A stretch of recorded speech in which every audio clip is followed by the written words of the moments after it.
Buildings were like people. Sometimes a modest exterior concealed the scariest things and vice versa. Take this one, for example, Mr. Majestic said to himself. From across the busy street, it looked like a humble and homely building. The three-story box of monsoon-worn concrete could have belonged to any middle-class part of town, but for the record, it stood a short motorbike ride west of Bengaluru City Railway Station in Rajajinagar. A vast area of shops, random offices, and small-scale industries, a sprinkling of temples to improve your life, hospitals that claimed to cure anything, including death if that was what you suffered from, and a public crematorium if you didn't survive despite taking every precautions. Hari Majestic scanned the office building's facade again, but it bore no sign of imminent threat. One just couldn't tell.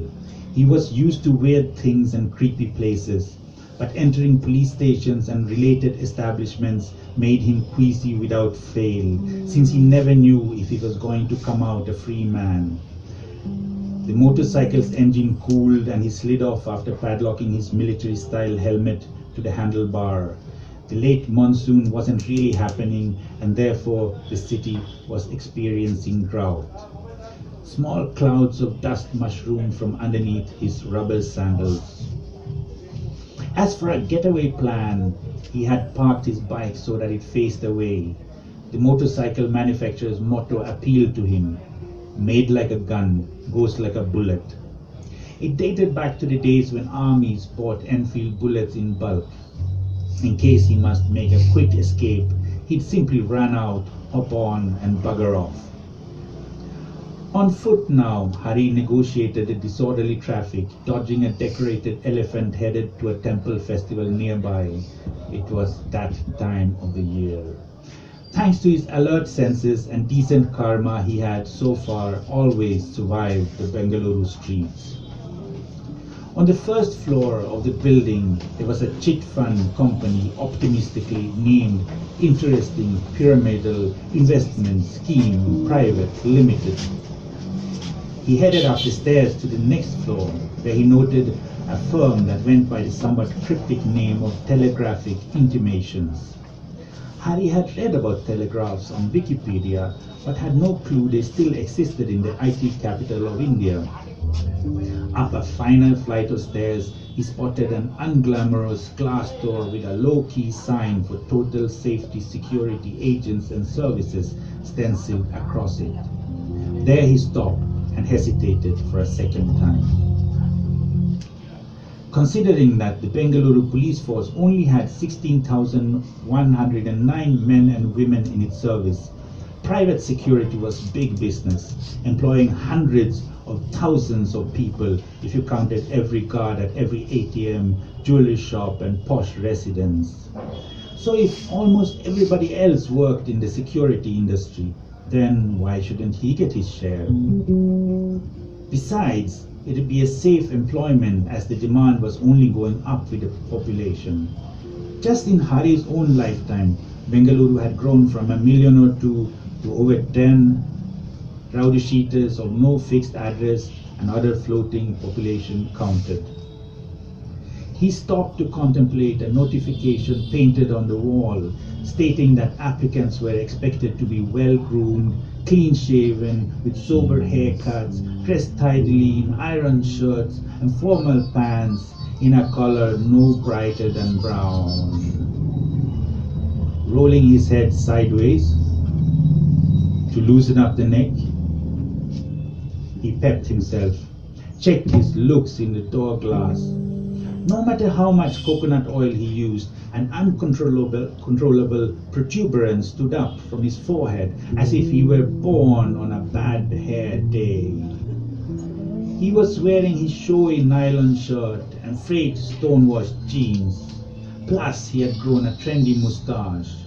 One of his friends had one, so he'd followed suit. Perfect disguise. Nobody would think of him as a potential detective. Would-be movie star, yes. Detective, no. Trouble was, Harry had never applied for a job before because he'd been too busy staying alive. However, at the age of 28, it seemed to him that only salaried people mattered in the matrimonial ads.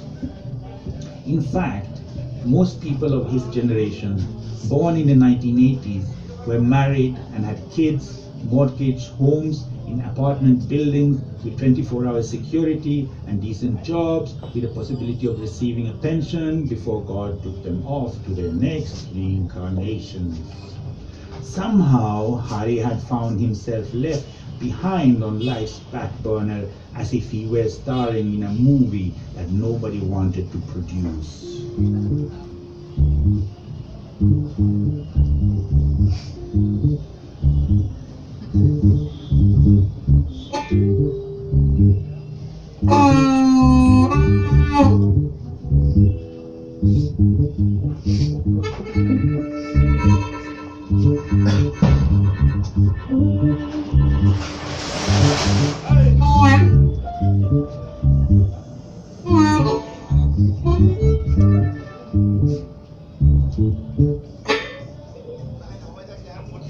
He dug in his jeans pocket for a printout of his biodata. The CV was almost truthful. In math and English, two subjects he had a bizarre aptitude for. He really hadn't been at the bottom of the bin in elementary school, though he had got expelled at the age of 13.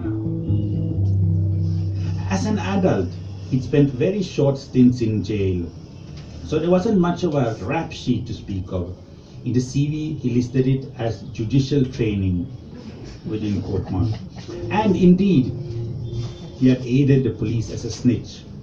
At the end of the list of professional experiences, after tourist guide, euphemism for tout, and investment advisor, ditto for two-bit conman, it read hero. That was where he saw himself heading.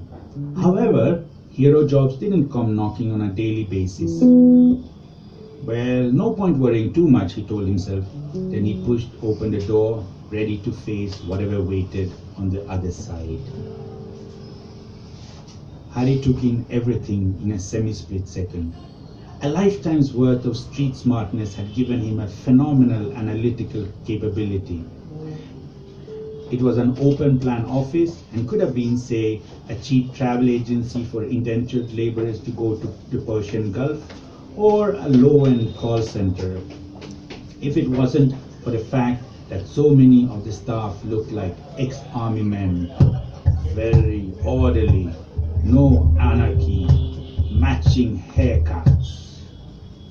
The receptionist was the token woman, and she added a touch of color to the scene. Curly hair with henna and dolled up in a blue sari, green eyeshadow and golden eyeliner. Uta Aita, he greeted her cheerfully, inquiring whether she'd enjoyed her lunch already, and handed over his CV. She glanced at Harry, the way you did at an insect in somebody else's tiffin box. Before she grabbed the paper, put it in the ink tray on her desk, and went back to battering her keyboard. He waited politely for half a minute. Nothing happened. He knew, judging from her position as the needle's eye that every camel had to pass through, that she was likely to keep him waiting until the end of the world, or perhaps even longer if she could have her way. When Hari leaned forward, he saw that she was browsing a matrimonial website and spamming its members with special offers for prenuptial domestic espionage, rupees 17,999 for a basic checkup, economy, latest pilgrimage, left-wing affiliations, life expectancy, and rupees 27,999 for an executive package deal, including CV, BP, TDS, STD, HIV, H1B to PhD, etc. He said, "Ma'am, so can I go for the interview?" She said, "We'll call you, don't call us." They didn't care much for PR, he found, when he asked for a brochure detailing services and rates. She said, "Not available." He said, "But that email you're spamming now, how about you BCC it to me?" She said, "Confidential." She was born to be a secret agent, he thought, a little impressed, but didn't give up. "Well then, ma'am, please can I meet somebody who will explain the job requirements?" He made it a point to speak in English to impress her. She said, "No." Limited and basic vocabulary, Hari noted, and shot back some polysyllabic words using a form of highly specialized roundabout grammar typical of bureaucrats who wanted to stretch or obscure a statement. A linguistic proficiency learned from his uncle, who, before he was arrested, had been an expert at writing unfeasible legal contracts and getting people to sign them against their better judgments. He said, "Under the circumstances, ma'am, I request you to kindly do the needful and revert my application because, for your information, yours is not the only agency in need of competent staff." She took a bored look at his CV. She frowned at something. "Hero, is it?" It worked. Hari learned a first lesson about how to become a private eye. Just like fire must be fought with fire, only a bureaucratic mindset can beat a bureaucratic mindset.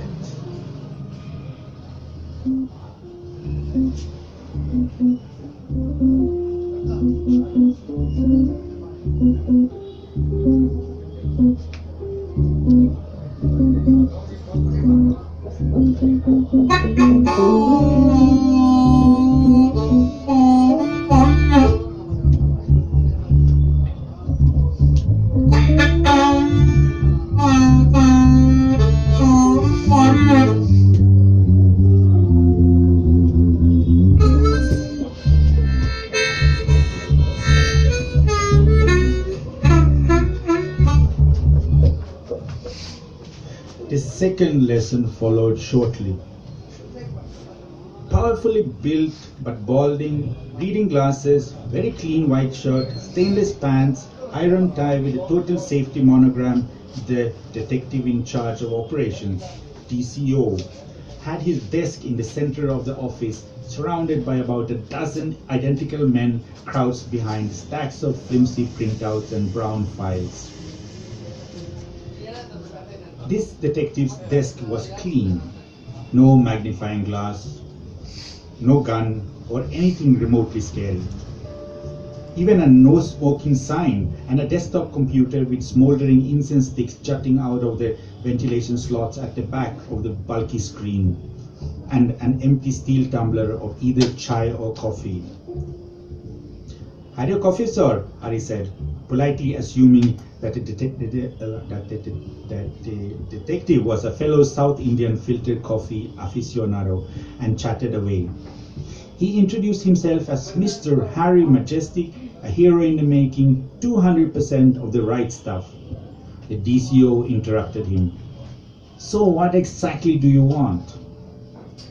Harry felt that he had been quite clear about it, but one ought not to challenge people who were ostensibly superior and senior because the DCO might get angry if Hari pointed out a flaw in his detection skills. Instead, Hari took charge. In most organizations, whether private or public sector, the buck never stopped halfway across the office floor. he implanted a thought in the detective's head.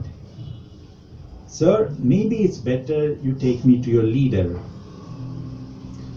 While the DCO thought this over, to test his power of observation, Hari filched a pencil from the stand on his desk. "No problem." The DCO drew his hand across his baldness as if he still had hair. But however lush his bush had been once upon a time, its barren remains were reduced to two crew-cut carpets of stubble that wormed their way around the high-shined pate. He cast suspicious eyes at the things on his own desk, as if they were there to spy on him, and then finally stood up with a nod. "I think you should talk to the boss," he said, picked up some papers from his desk drawer, and escorted Hari to the next level of the game. The lesson from this round was that a successful private eye was never a beggar but a chooser, and that nobody had a chance when it came to somebody like Mr. Majestic. Triumphantly, Hari felt that this was one game that he was bound to win.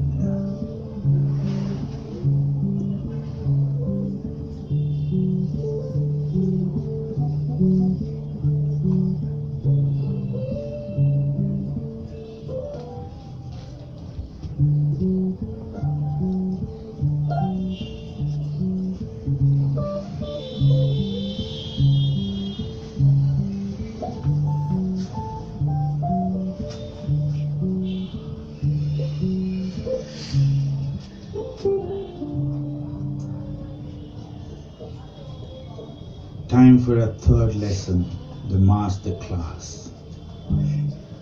The managing director was dressed in a uniform-style khaki sari and enthroned in a private glass cubicle where the air conditioners rumbled, and when she saw Hari at the door, she stared hard, trying to place his face.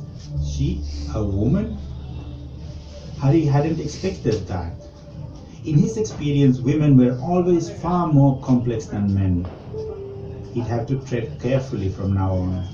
No more pencil filching. The DCO handed over a bundle of reports, perhaps clues to murders or bank robberies, and the responsibility of speaking to Hari. She dismissed the DCO and, glancing through the reports, went on to sign her initials in the bottom right-hand corner of each sheet. Hari greeted her in a friendly manner with liberal displays of an ear-to-ear smile. Only one tooth was missing, which was the side effect of previous heroics, and he said, "Madam, had you food?" She didn't reply. The Total Safety Company maintained the maximum level of secrecy. But there was a dismantled tiffin carrier, its lids and bowls littering the desk, the compartments for various food items empty. Dots of non-vegetarian gravy stained the keyboard of a sleek laptop. Being a private investigator appeared to be a job that earned you not only bread and butter, but full meals too. Hari instantly knew that he had a lot to learn from this lady, because it was never what you saw, but what you were meant to think you saw that mattered. And here, that picture was almost perfect.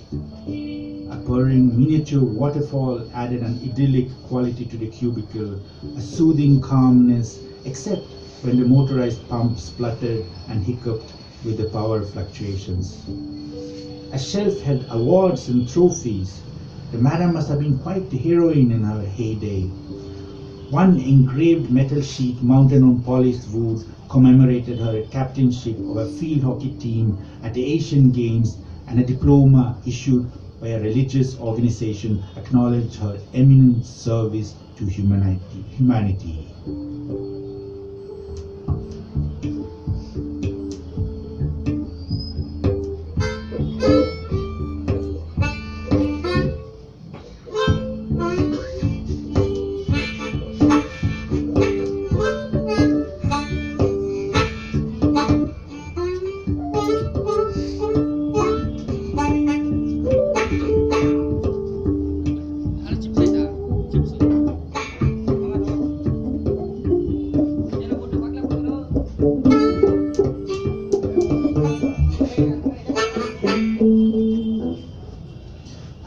decided to break the ice with polite small talk in chaste English. Seeing that you are a busy lady, madam, I don't want to disturb, but I require some clarification. I've read about detectives in magazines and I've seen you people in the movies, where you always are the heroes. But what does their job actually consist of? Her fountain pen stopped moving. It hovered above a file. The springs creaked in her office chair, and the madam turned to the window next to her desk. Those all-detecting eyes lost themselves in the distance, and then she said, "That I can't tell you." He said, "Why?" She said, "Our profession is such that we can't discuss our work with non-clients." Actually, behind her back hung a poster with do's and don'ts for the security-minded, but Hari had long suspected that if one were too tight-lipped for one's own good, one lost out on a lot. She said, "May I know why you're asking?" He said, "Madam, I wanted to find out if the job suits me." She said, "That I doubt." He said, "How so?"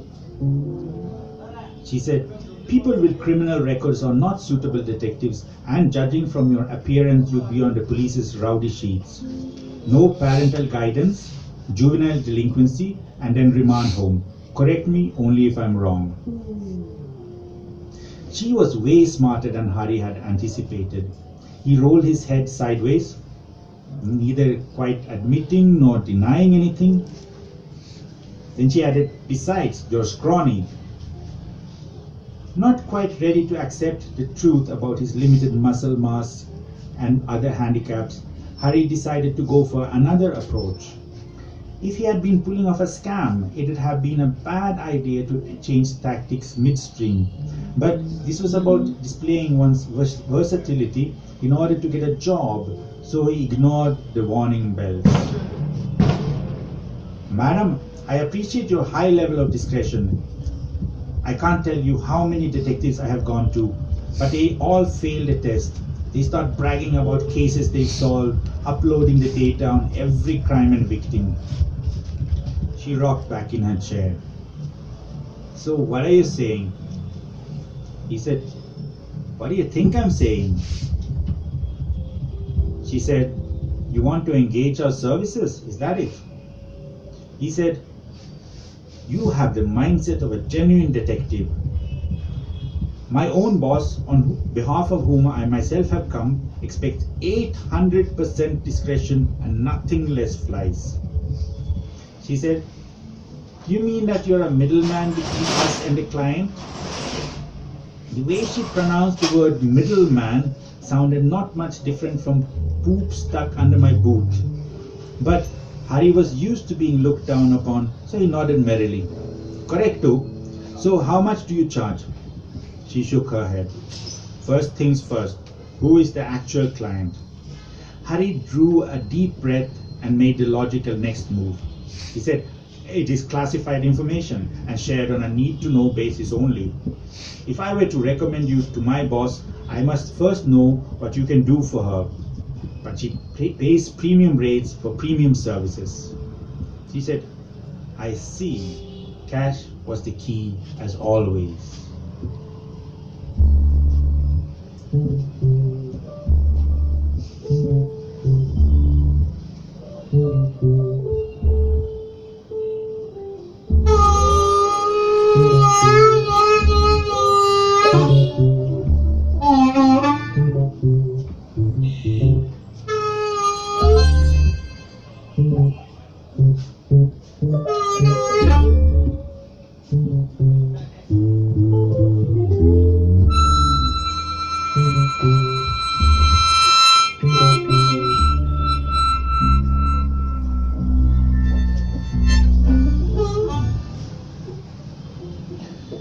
She labored with her answer, almost as if it was a trick question. But finally she said, "Supposing your client wants to buy that house over there, but didn't know who owns it, we'd find that out." Hari turned to gawk at the building across the street, outside which he'd parked his motorcycle. Strange. He echoed, that house? She said, yes, that one. He said, the one right there. But he thought, if a normal human wanted a house, he or she would surely go to a real estate agent rather than a secret agent. She added, or the Enfield Bullet parked in front of it. But of course, Harry already knew who owned his own motorcycle. He couldn't help but blurt out, so that is what detectives do for a living? It may have sounded disrespectful. By then he'd been at a... Actually, much of this dialogue is from a dialogue that I had with a detective when I went to try to find out what detectives were doing, and I got this very similar explanation. I just slightly fictionalized and changed the name of the detective agency in order not to get sued by anybody. Anyway, so truth is sometimes weirder than fiction. It may have sounded disrespectful. By then he'd been at the agency for quite a while, and so far nobody had told him anything of interest, and he had still not been offered coffee or tea. It was unheard of. The madam shook her head. Not at all. I said that supposing somebody wanted to know, we could find out. He said, how do you find that out then? She said, that is a secret. Now, what is this affair regarding? Harry spotted a hint of irritation in her voice and decided to stop pushing and begin pulling. But before he had time to spin a story, she continued, and you're involved in it somehow. Harry suspected that she was viewing him with increasing distrust. Only as an intermediary, he said, perhaps a tad quickly. Even to his ears, it sounded as if he were bluffing. And why exactly were you chosen? She asked. And suddenly the tables turned. Perhaps it had been a mistake to try and browbeat a veteran like the boss of Total Safety Security Agents and Services. For the moment she caught the whiff of something suspicious, she turned into a deadly sleuth. Before he came up with an answer, she attacked with semi-lethal force. For what purpose are you asking these questions about our secret work? Who are you? Since there were no other suspects to narrow in on, Harry was put through the third degree, shouted at, and he imbibed the important lessons that a detective must never A. Never take things at a face value, B. Never be too sure of oneself, C. Preferably not lie too much. The undeniable truth is, of course, that we cannot usually foresee the negative fallouts of our best deeds.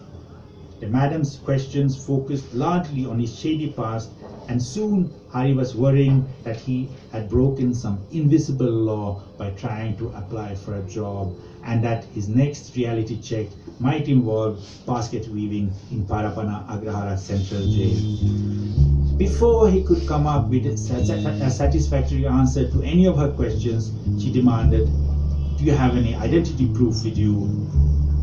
Rather traumatized, he decided that this was the right point of time to take his leave. He said, "Bye-bye, madam, and have a safe day."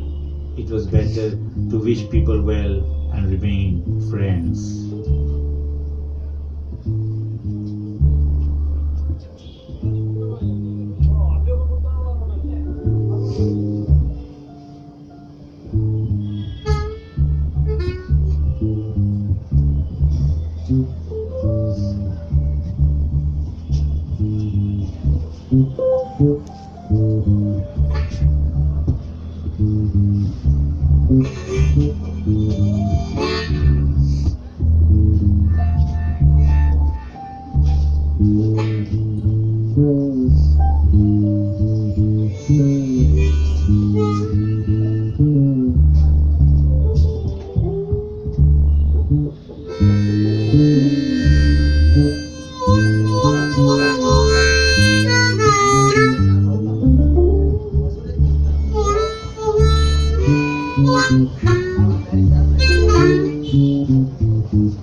Thank you all for listening so attentively to this little poem that I wrote.